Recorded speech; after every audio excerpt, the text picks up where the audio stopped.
There are no health risks associated with weed. The myth: some pro-pot enthusiasts see weed as a miracle substance that has no risks whatsoever. They promote it as a panacea for the world's ills. This viewpoint holds weed up as some unassailable wonder drug that can only transform humanity for the better. In reality, there are at least some health risks associated with pot that one should be aware of. Heavy pot smokers can develop lung and respiratory problems, and weed can temporarily impair important cognitive functions, making driving under the influence of marijuana extremely dangerous. Weed causes psychosis and other mental health problems. The myth: this one likely had its start in all the anti-pot paranoia of the 1930s.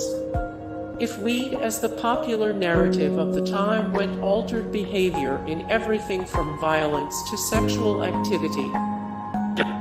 But contemporary studies push back against the notion that marijuana causes psychosis or other mental health issues. Pot tends to relax most people, calming instead of agitating the mind, and encouraging feel-good neurotransmitters to naturally flood the brain. Weed will make you a criminal.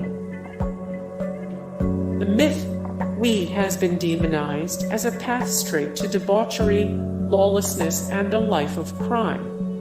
This mythology is rooted in paranoia from the 1930s, in which racism played a major role in cracking down on marijuana laws.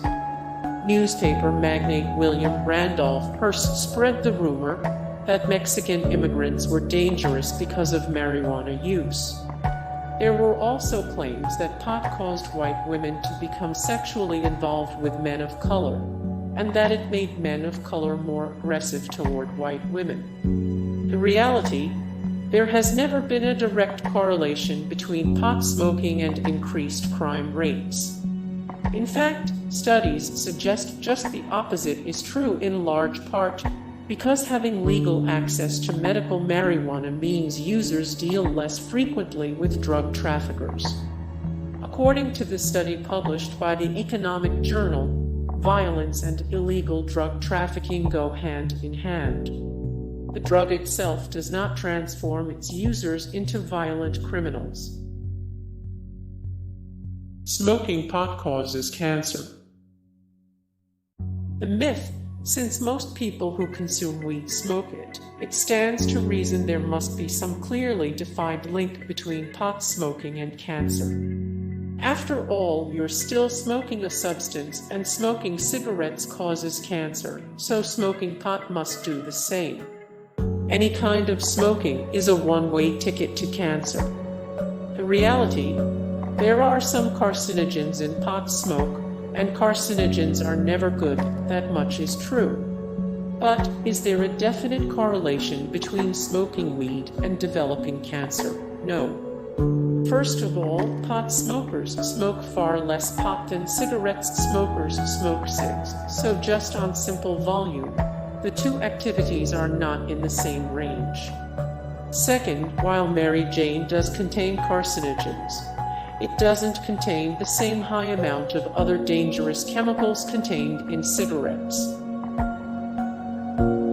Marijuana laws prevent teens from smoking. The myth: lawmakers who legislate anti-pot policies usually say they are trying to protect children and teenagers from the dangers of weed. And then there are programs like D, endlessly promoted in schools, and remarkably ineffective. The reality: if a teenager wants to smoke weed, they are usually going to find a way to smoke weed. Instead of anti-pot laws protecting kids from the drug, marijuana use among teens has increased in the 2010s, at times even reaching record levels. Weed is a gateway drug. The myth: for decades, Americans have been inundated with the idea that marijuana is a gateway drug. The theory goes that smoking pot will likely, or even automatically, lead one to harder, more dangerous drugs. Anti-drug campaigns have used this approach for years, essentially saying that if you avoid pot, the reality, marijuana is a gateway to being high and nothing more. There is ample research to back this up. According to Newsweek, the vast majority of marijuana users do not go on to hard drugs. Chemically, there is nothing in marijuana that makes stronger narcotics seem more attractive. You get the same high from all types of pot. The myth, pot is pot. It all smokes the same and gets you high. This is another common, misguided perception about weed, usually the perspective of one who has little experience with pot or an unevolved understanding of the infinite strains and varieties of pot out there today. The reality, not all pot is created equal. While THC, an active, naturally occurring ingredient in all types of weed, acts essentially the same way on the brain, the intensity and experience of the effects can differ wildly between different strains. The other active, naturally occurring ingredients in each strain produce varying sensations and experiences. According to the Scientific American, via High Times, what sets strains apart from one another because of their unique characteristics is everything else that's in the plant, other cannabinoids, scent and smell determining terpenes. Pot is just an excuse to get high and has no real medicinal properties. The myth, all this marijuana legalization is just an excuse for people to smoke up. There's no real value in getting high, and the jury is still out on whether pot even has effective medicinal properties. Weed is a drug, and drugs serve no important purpose.